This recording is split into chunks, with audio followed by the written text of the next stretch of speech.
Hello again. This is Roger Kochbar for the Bioelectricity course. This is week 6, lecture segment 11. I thought you might enjoy a rather whimsical problem session that also has its important points built in. First, let me tell you about a movie of a giant squid in action. Start your imagination so that you can watch this movie. So I once went to the Museum of Natural History in Washington, D.C., a museum that's a part of the Smithsonian Museums of the United States. And I had been told that there was a movie there of the giant squid, and I wanted to see it. So I searched and didn't find it. So I asked one of the people working there, and they said, "Oh, you go back into the back corner."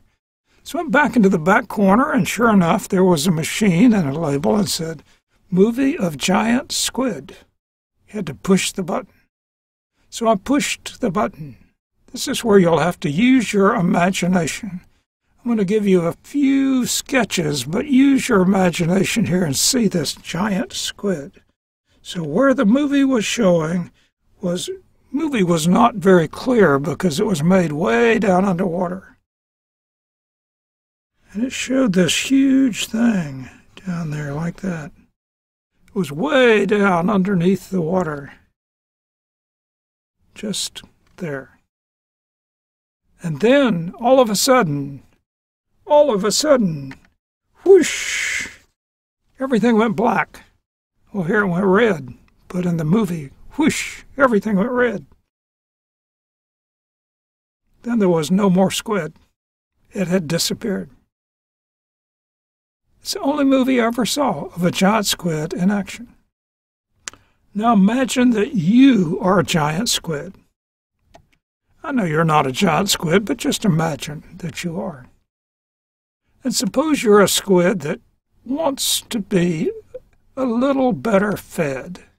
But to be a little better fed, you have to find more food in a more dangerous location. So you want to be a little quicker in escaping from predators. You want to make propagation along the giant axon that goes from your head to your tail go 3 times as fast. Now that's a big deal for a giant squid because, as you know from an earlier segment, giant squids can be as big as a basketball court. So when they go 3 times as fast, that's important because it's got to go quite a distance.